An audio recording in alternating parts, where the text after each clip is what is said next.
बच्चों, आप सभी का आज की कक्षा में स्वागत है। आज की कक्षा में हम स्वावलंबन पाठ पर चर्चा करेंगे। जैसे कि कल की कक्षा में हमने इस पर चर्चा किया था। आज की कक्षा में फिर एक बार हम इस पाठ पर चर्चा करेंगे। एक बार एक चिड़िया ने एक खेत में अपना घोंसला बनाया और अपने 4 छोटे छोटे बच्चों के साथ वहां सुखपूर्वक रहने लगी। उसके बच्चों के अभी पंख नहीं निकले थे। चिड़िया प्रतिदिन सुबह दाने की खोज में घोंसले से निकल पड़ती और शाम को दाना लेकर लौटती। एक दिन जब चिड़िया अपने छोटे छोटे बच्चों के साथ घोंसले में रहने लगी थी, उसके बच्चे थे, 4 बच्चे थे, छोटे छोटे बच्चे थे। वह खेत में सुखपूर्वक जिंदगी गुजार रही थी और अपने छोटे छोटे बच्चों के लिए दाना लाने के लिए चिड़िया जो है सुबह सवेरे घर से निकलती थी। बच्चे खुश होकर खाते थे। इस प्रकार सारा परिवार आनंद से जीवन व्यतीत कर रहा था। बच्चे जो चिड़िया जो दाना लाकर खिलाती थी, वह सारे खुश होकर खाते थे। वह अपना जीवन जो है वह परिवार आनंद से जीवन व्यतीत कर रहा था, यानी आनंद से जीवन को गुजार रहा था, जीवन को जी रहा था। वह बहुत आनंद थे, खुश थे। पर एक दिन जब चिड़िया माँ लौटी तो सब बच्चे सहमे हुए थे। जब चिड़िया एक दिन शाम घोंसले में आती है तो बच्चे सारे सहमे हुए थे, डरे हुए थे। माँ के दिलासा देने पर उन्होंने बताया कि आज दिन में खेत का स्वामी किसान आया था। वह कह रहा था कि खेत की फसल पक गई है।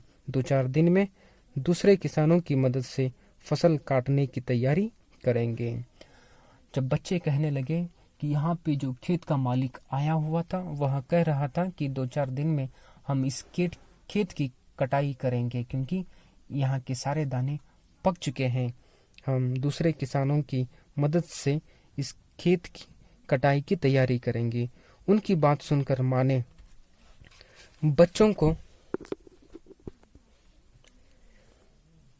को साहस बंधाया। डरने की कोई बात नहीं, किसान अभी खेत नहीं काटेगा। 1 सप्ताह बीत गया। किसान अपने बेटे के साथ फिर एक दिन आया और खेत देखकर बोला, बेटा देखो, फसल पक चुकी है। कल सुबह आकर इसे काट लेना चाहिए। अब देर करना ठीक नहीं।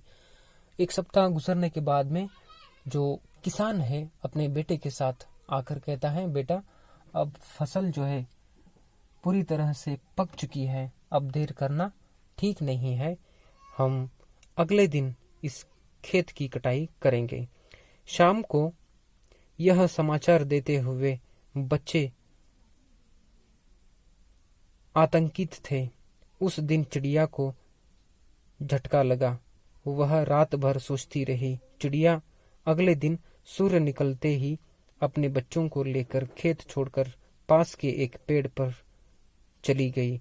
वह समझ गई थी कि किसान अब बिना किसी दूसरे की सहायता लिए अपना काम स्वयं करने के लिए तैयार हो गया है।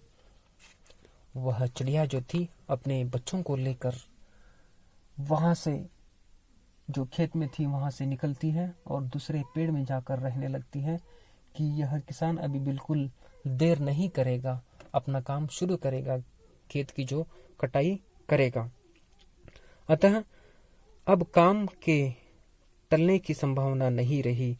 हम अपने छोटे छोटे कामों के लिए भी दूसरों का मुंह ताकते हैं और काम पूरा न होने पर दूसरों को दोष देते हैं। यह प्रवृत्ति हमारे अपने लिए ही घातक है। हम अपने छोटे छोटे काम नहीं होने पर हम दूसरों को दोष पहुंचाते हैं। यह दोष पहुंचाना मनुष्य की प्रवृत्ति है। इसलिए यह प्रवृत्ति मनुष्य के लिए घातक है, अपाय है। हमें